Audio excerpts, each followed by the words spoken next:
A white-tailed deer in Columbia County recently tested positive for rabies. With hunting season underway, News 10's Valerie Wencis spoke with New York's Department of Environmental Conservation to find out what hunters and the public need to know.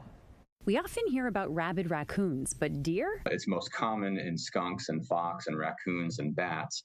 But any mammal could be susceptible to it, including humans. Jeremy Hurst is with the Bureau of Wildlife for the New York State Department of Environmental Conservation. He says rabies is a viral disease that attacks the central nervous system.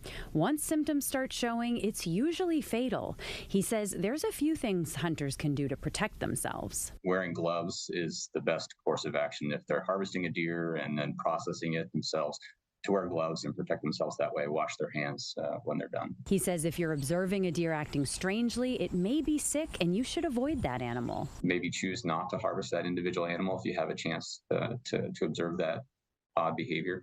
But certainly if you notice that what you've harvested is a sick animal, choose not to consume it. But if you do, really, if the meat's cooked properly, the virus shouldn't be any problem there. The real risk for a hunter, not from the consumption standpoint, would be from the processing standpoint. While the deer that tested positive for rabies was in Copake, Hurst says there's nothing unique about the location and there's no pattern associated with rabid deer, which he maintains is a rare occurrence. He says the disease is transmitted through saliva and bites from one animal to another. They're curious creatures, and so if a raccoon was rabid and the deer was nearby, they might have touched noses, or maybe even the raccoon got close and scratched the deer in the face, and so it could transmit rabies that way. Now, if you see a deer acting strangely, acting erratically or aggressively, staggering or drooling, take note of the location and call the DEC immediately to report it so they can test it for rabies.